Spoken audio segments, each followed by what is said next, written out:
You know what time it is, no matter where you've been. So let's do it again. Listen up and let the sun shine in. We've got soul training. Time to practice what you preach. Ooh, yeah. Yes, we do. We've got soul training. You know, Daniel, when I talk to people, sometimes I feel like that they are a world away. And that's how I kind of feel right now. Yeah, I feel you. We're emotionally close, but in some ways, I've never been so distant from you during a recording. Geographically far. I thought about That's that a right. lot. And I just wanted to tell you on a serious note, I know we like to have fun and everything, but I just wanted to tell you that I really appreciate all that you're doing and where you are. And would you like to go ahead and tell people where you are I appreciate that a lot. to Max? You make me better. Is what I'm trying to say. And I admire you. I had to wait until you got on the other side of the world before I could tell you that. But you make me better, and I admire you, and I want to be like you one day. Well, the feeling is mutual. I appreciate that a lot. So to let the dear listener in on what it is we're talking about, I'm over in East Africa right now, Tanzania, and you're back there in our studio in Glasgow, Kentucky. So that's what we're talking about here. So I'm actually 8 hours ahead of you. I'm coming to you from almost 5 a.m. tomorrow morning. So I'm talking to you from the future. Well, we had an episode about traveling back in time, but you've actually gone forward into time. That's awesome. Yeah, but I can't tell you anything that's about to happen. That kind of breaks the rule. Will you watch the news and tell me what's happening or what's going to happen? That'd be awesome. It'd be like one of those Back to the Future deals. Well, we're actually going to the future. Wait, are we going back? I get confused. We're going back or going forward? We're going forward. Okay. Back would have been It would have been yesterday. But the Back to the Future thing, if you can tell us who won the World Series, that's what they wanted to know in Back to the Future. Or who's going to win the Wheel of Fortune tomorrow? That'd be all. Or something. If you could text me some of the solutions to those puzzles. Is there a lot of gambling action on Wheel of Fortune? I don't know. I'm not really plugged into. I don't know. I just watched Pat Sajak. He's been around since Hector was a pup. He's been around for a long time doing that stuff. So, but I'm just thankful that you are in East Africa. We miss you here, but we appreciate the work that you're doing there. So, when you think about, I guess, just tell our dear listeners where you've been, where you are, and where you're going from a mission standpoint as a missionary. Okay, well, I coordinate Tanzania missions, which is a work that is kind of centered in Arusha, Tanzania, but it touches a large portion of East Africa. Kind of the keystone of our work is the Andrew Connolly School of Preaching, which is here on the outskirts of Arusha. And we have students that come to us from Kenya, from all over Tanzania. We've had them from the Congo, from South Sudan, from Ethiopia, from Uganda. Altogether, about 6 East African countries have sent guys to us, and we've trained them and sent them back. And so the Lord's kingdom is being touched in a broad way. And the point of all that is, like you say, all souls are important. Souls are important. That's what it's all about. That's what everything is about is souls and trying to touch eternity. So we train the guys up here, and in my, since the last time you and I talked, and we've been here for a couple of months now, and I've traveled from the southern border of Tanzania, there on the shores of Lake Nyasa, all the way up to Matunda, Kenya, which is halfway up through Kenya. Tanzania is about the same size as Texas. Daniel, you said that Tanzania is about the size of Texas. You've put a lot of miles on your car. I'm just curious, what are you using to get around over there? Well, we've got an old Land Cruiser that gets us around. It's some of the places we go over here, you've got to have a pretty stout 4-wheel drive. It's just just necessary. We get off the beaten path pretty good sometimes. Is it pretty durable? Yeah, it's stout. Reason why I ask is today I had I took a group of kids to the one and only place that Corvettes are made in Bowling Green, Kentucky, and we went to the Corvette Museum, and I saw some pretty stoutly priced vehicles today, upwards of around $90,000 for a 2-seater. So, Yeah, as nice as the Corvette is, that's not really the vehicle you want to be driving around here. really, you can't outrun anybody. Do what? You can't outrun it. You could probably outrun some people in that, though. I would say. Well, I mean, yeah, you'd have the power and speed to outrun people, but the road's not built for speed around here, and you'd shake that Corvette apart. Well, we're just talking about the speed of the gospel. How many hours do you think you spend per day doing mission work? Well, all of them, in some respect or another, right? Um, that's whether you're in a Bible study or you're organizing things or you're preparing yourself for things, or you're working on your relationship with God. All of it is a part of mission work and a part of evangelism. Um, I just that's had 2 questions, I guess, to kind of dovetail into that. Is first of all, what kind of lit your fire to be a missionary, or what kind of pushed you or led you to that direction? And I was wanting you to speak about Mr. Conley, about Andrew Conley. I'm not familiar with okay. him, and our dear listeners may want to know more about him and how they can support that effort. Okay. Well, I guess what initially put missions on the table for me as a thing that real people do and a viable option was when I was a child. My dad was an African missionary. We did mission work in Cameroon, Africa, which is on the west coast of Africa. Now I'm on the east coast of Africa. So it's a different environment. But nonetheless, we spent 3 years living in Cameroon when I was a child. That didn't necessarily make me want to be a missionary, but like I said, it did put mission work on the table as a real thing that real people do because our family did it. You mentioned Andrew Connolly. Where he comes into the story is when I was about to go into 8th grade. He recruited my parents, along with Cy and Stephanie Stafford, to join the mission work in Chamala, Tanzania, which is down in the southern part of Tanzania. Now, as it happens, we were ultimately not able to go along with that and fulfill it because my mom developed when we found that she had breast cancer, and so we had to stay and have that treated. But that created an interest in Tanzania specifically, for me. Well, when I was in college at Freed Hardeman in 2000, there was a Safari for Souls, is what we called it, a campaign group that was going to be going to Tanzania. Well, I was interested in campaigning and I was interested in Tanzania because we'd almost moved there and I wanted to see the country and what that was about. So Tiffany and I joined the campaign and we got here and I was very interested in the country, the people, appreciated the mission style. I appreciated Cy Stafford, who was organizing the mission here at the time, and ultimately wanted to be a part of that work one day.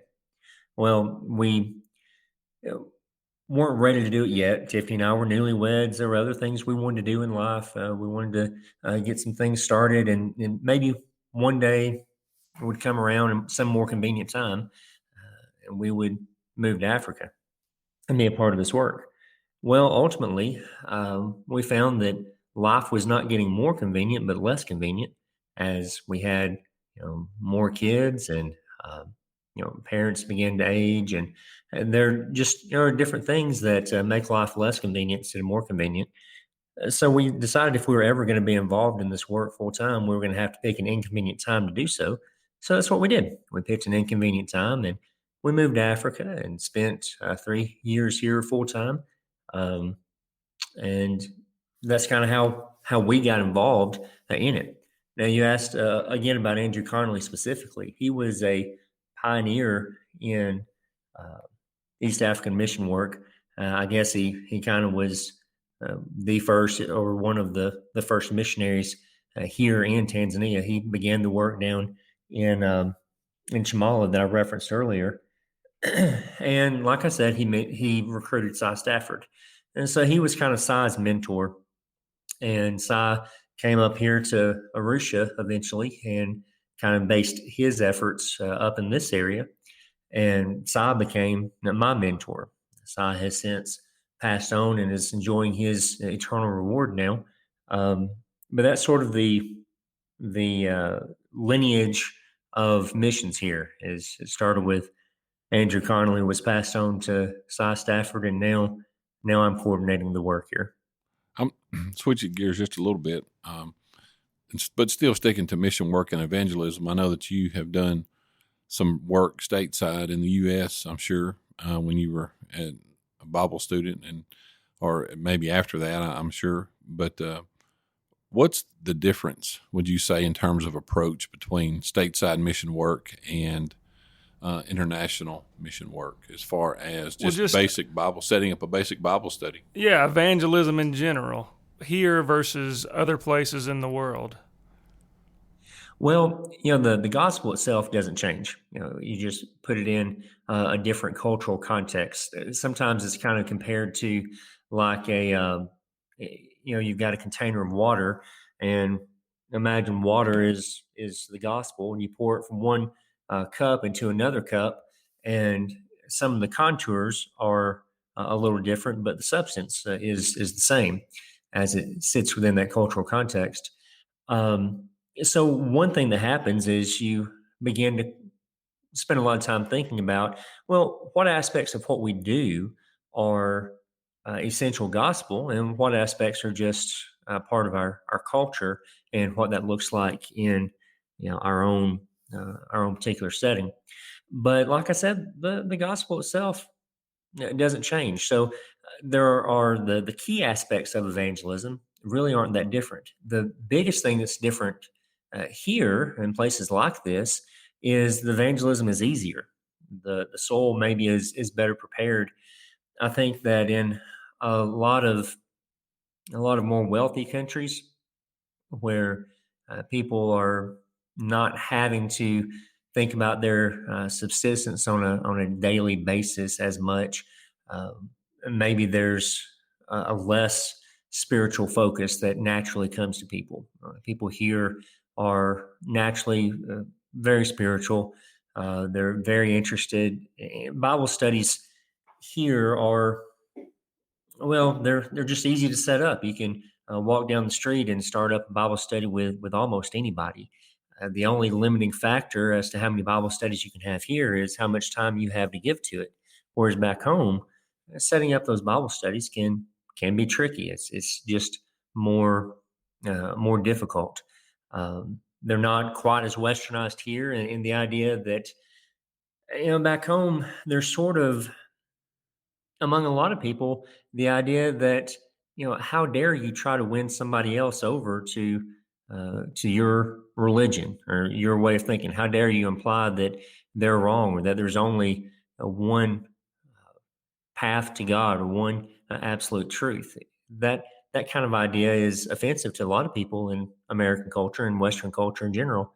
They're not that way here. They understand largely that what you're doing. They understand the need for evangelism and the purpose of evangelism, whether they agree with all of your conclusions or not. The idea that you want to study the Bible and come together on an understanding of what it teaches is not offensive at all. That's a natural and an expected thing. You kind of touched on a couple of things I was thinking about. I think in the U.S., and I know the Western culture, we might say, it does seem like that we are so individualistic, and it's about, we're definitely in a me culture, and that we like our country and we like our homes. And, like I think about the museum, which was very nice, by the way, that I toured today. I was just amazed that, what, I guess that's held up in our society, that this one thing, that museum, that how much we are so in love with the world and so much in love with our things and our toys and our developments, that we just, I think, kind of lose everything in the smoke of our busyness of what's really important, and that's eternity. And so I think that contributes to, and being an industrialized country is nice, but also we don't have to labor for things like we used to, and so we just kind of don't have a great need to reach out for assistance, maybe. But you know what? And this is Joe talking to Joe here. Daniel mentioned Joe talking to Joe. Yeah, I didn't know it. So we've got a fourth person now. This is me talking to myself. That's awesome. That could be dangerous. But Daniel mentioned a second ago they were going to wait for a convenient time, and then he realized there's not going to be a convenient time. You have to make a convenient time. And sometimes I feel like myself, maybe I wait for an opportunity. I'm waiting. Well, sometimes you need to create an opportunity. You need to step out first and approach someone first instead of just sitting back waiting for them for a golden moment. Does that make sense to you? And I'm bad about that. Is that by nature I'm a little shy when I first meet folks. I know that's hard for you to believe, but I am. He's looking at me like I got three heads and one's on fire. Well, I've got 4 people on the podcast now, so I'm really nervous. But what my point is, we don't need to wait for a convenient time here either. If we have something important we need to say, well, then we need to get out and evangelize. Evangelism isn't, even though it might be easier to strike up a Bible study in other places in the world like Tanzania, it doesn't mean there's not Bible studies happening here either. Can I give you just a real quick example? There's someone we do business with, our church does locally, and this gentleman he told me he grew up Hindu, and he told me he showed up in the U.S. with 4 bags. That's all he owned as a 14-year-old. He came to the U.S. with his parents. So I'm working on setting up a Bible study with this gentleman. I'm working on it, but what Daniel touched upon. This gentleman is 26 years old, super nice, super great to work with, and we do a lot of business with him. And I began to ask him about religion. He says that he's wanting to send his children to a Christian school. He said his sister graduated from a Christian university not too far from here. And so I'm like, well, hey, that's the opening. But I noticed real quick, Daniel, that he was like, oh, I don't know. You need to talk to my dad about some of the religious questions that you have and things like that. So, but anyway, that's another podcast. But I just think about what Daniel says, that even here in the U.S., this gentleman who, came from somewhere else, but yet he's already developed that really doesn't want to have that conversation. Well, Daniel, I'm going to lob you a softball here. Why should we evangelize? What's the big deal with evangelism? Why should we do that? Well, one, because God tells us to. But aside from obedience, I think love constrains us to. Because if you believe that the Bible is true, which of course we do, and I think probably a great percentage of our listeners do, then that there's a day of reckoning coming, and that there is something after this life. This life is just the beginning for us in most respects, really. And so we got to get ready for that next life. I think about in John chapter 6, Jesus at the beginning of the chapter has a large group of people following him. And then he offers up some hard teachings, some things that they didn't want to hear and they didn't like. And most of them turned back from following him. And then verse 66 says, as a result of this, many of his disciples withdrew and were not walking with him anymore. So Jesus said to the 12, you do not want to go away also, do you? And Simon Peter answered him. I love Simon Peter's answer here. I love so much of what Peter says anyway, just his passion, his sincerity. And what he says here is, Lord, to whom shall we go? You have the words of eternal life. Peter's right. There's no place else to go for the words of eternal life. There's no place else to go for what we absolutely need to know to get to the next life with where we can have a better, more perfect relationship with God than through Jesus and his teachings and his disciples. And so if you understand that that's the greatest need, let me underscore that again. The greatest need that everyone has is for Jesus. Well, then love constrains us that we want to spread that message of Jesus as far as we can. We want to find those receptive hearts and get the word to them. We want to make it available as near and far as we can, uh, because again, that's everyone's greatest need. And I think when we capitalize on everyone's greatest need, could we say that the one thing that we need to show in order to open the door, just like my friend who I'm working on to have a Bible study with, and others that I'm connected to, that you're connected to, isn't compassion still a way to begin a conversation or to show how much we care about someone? I've also always heard it said that nobody cares how much you know until they know how much you care. Yeah, absolutely. That is absolutely true. Although, I've heard that saying a lot, and I don't know. I also sort of have some second thoughts about it. I think people don't care how much you know until they know that they need your knowledge. Like when when you've got a disease or something and you're seeking out who knows how to deal with that disease, who has the information that you need, isn't always necessarily the person that loves you the most. It's not, if you need that bone set, your spouse or your mom, whoever, they might care the most about you, but they may not be in the best position to help you with your needs. So you're seeking out that knowledge. Um, but to your point, compassion absolutely is vital, and Jesus went about doing good things. The Bible says, if we're following His footsteps, we want to do that. And the motivation for those good things is to bring glory to Christ. In Matthew chapter 5, in the Sermon on the Mount, as Jesus is talking about His followers being the light of the world, He says in verse 14, "You are the light of the world. A city set on a hill cannot be hidden. Nor does anyone light a lamp and put it under a basket, but on the lampstand it gives light to all who are in the house. Let your light shine before men in such a way they may see your good works." Why? "And glorify your Father who is in heaven." The whole purpose of the good works is to bring glory and honor and point people to Jesus, which brings out an aspect of the good that we do. Humanitarian work is important, and it's worthwhile within itself. But the Christian humanitarian work wants to be done with an eye towards pointing people to God.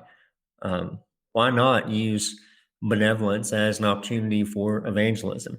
Why not use the physical felt needs that people have as you're fulfilling those as an opportunity to open doors for the greater spiritual needs that they have, they may not realize that they have? Well, that's Because something that the Lord did. He fed people too when He was preaching to them. absolutely, yes, He did that. I was thinking maybe compassion would light the fire within us when we show compassion. I mean, that creates awareness in ourselves. I think about, and I always, where I'm going is Matthew chapter 9, beginning in verse 35. And Jesus went about all the cities and villages, teaching in their synagogues and preaching the gospel of the kingdom and healing every sickness and every disease among them.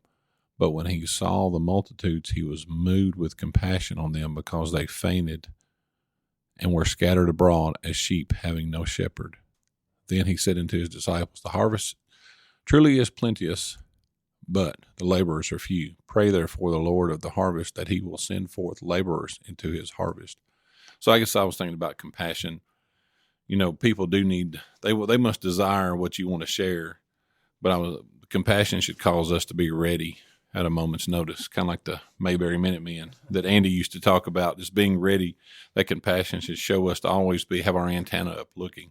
Well, I got Daniel. We've got about 5 minutes left. First, I had to do this in the last episode too. That's kind of behind the scenes stuff, but we got about 5 minutes left. But I wanted to ask you, because a lot of people think in order to approach someone and do a Bible study, you have to have a PhD in Bible knowledge to do this, and that's not true. You can evangelize, you can spread the word, and not have all the answers. But I wanted to ask you, whenever you do a Bible study, what's your approach over there? You said you can walk up and down the street and just do them if you wanted to. What do you usually? How does it go? I guess is what I'm getting at. How does it go whenever you approach someone for a Bible study? Well, you're completely right that you don't need to wait until you have a doctorate in Bible in order to start doing Bible studies. Don't wait until you're an expert. One reason is because there's always more to learn about the Bible, and it's true for me, and it's true for people that know a lot more about the Bible than I do. The more you study the Bible, the more you learn. You never learn it all. You're never a complete expert that has every blank and hole filled in.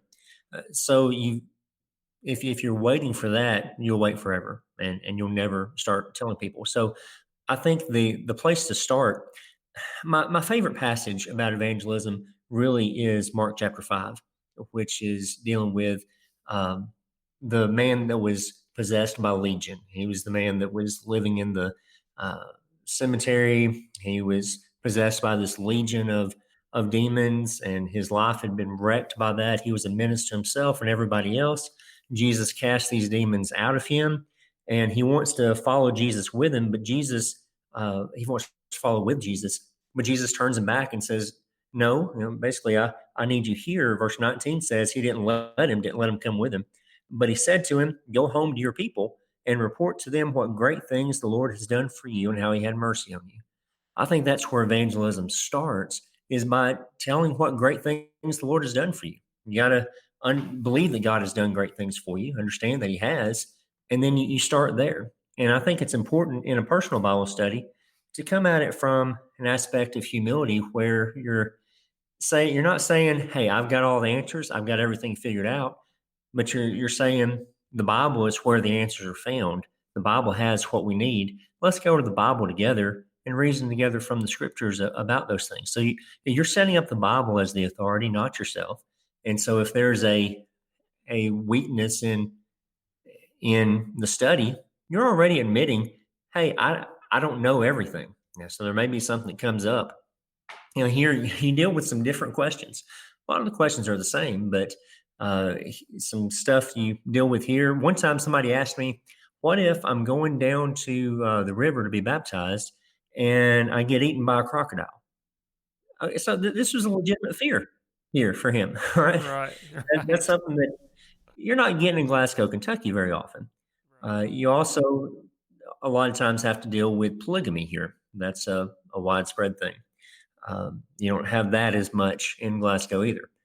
But a lot of the questions, a lot of the core doctrines that are taught by various groups that believe the Bible are the same. And so you're still dealing with a lot of the same questions. But the point is, you set the Bible up as the authority. Let's reason from the scriptures instead of, well, I think, you think, he thinks. You can keep that stuff out of as much as possible, and if somebody's going to argue, let them argue with the scriptures.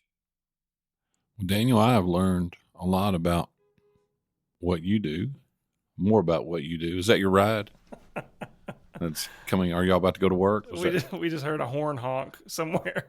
Okay, I thought that was Daniel's. I heard I don't think it was Daniel's. Okay. Anyhow, keep going, Alan. Okay, well, I thought, well, they're really raring to go. They're going. Somebody's tooting their own horn. I don't know. They really are tooting their own There horn. it was. Yeah. I was waiting for the dad joke of the day, and there it was. Yeah, the dad joke of the day. I was just going to end with this as we kind of head down the back stretch with the dad joke of the day. is, what I gather from mission, what you do and what we all strive to do is it requires really three things, I think: desire, time, and effort. You got to have desire to seek Jesus. You have a desire to share that with others, share Jesus with others. And it takes some time and it takes effort, desire, time, and effort. And anytime I think we engage in evangelism, regardless of where we are, we think about prayer, opportunity, work, and teaching, and then offer the invitation. And as Daniel, so eloquently stated, that, our job is to plant the seed and share the word. That if people want to rebel against that, they're arguing with Scripture and not us. Our job is to be a planter and a sower and a harvester and a helper, and God will give the increase. I think that's a great place for us to wrap things up. I appreciate what you've said. I appreciate our producer, Big Show Joe, who's had to put in some extra work for this episode as we're trying to record remotely. And we want to thank the elders at the South Green Street Church of Christ for making this possible. We want to thank you, our dear listener, for joining us, and want to, as we're talking about evangelism, ask you to share our podcast with those that might need Christ, and we hope that they would receive benefit and blessing from that. Share your faith, share what great things God has done for you, and let that be a starting point, a jumping off point to sharing your faith with others. As you're sharing in this podcast, don't forget to give it a 5-star review. Give us a good rating. Let us know what you think, and send us an email. We'd love to hear from you, hear about your experiences with sharing your faith, hear about how you came to Christ. I love to hear people's conversion stories. I love to hear how people learned the truth and what circumstances were going on in their life that made them receptive at that time. Email us and let us know that. We'd love to hear it. So until next time, keep soul training. Soul training. Time to practice what you preach. Ooh, yeah. Yes, we do. We've got soul training. To learn more, you can email us at soultrainingpodcast@gmail.com, or you can write to us, P.O. Box 503, Glasgow, Kentucky, 42142. That's Soul Training.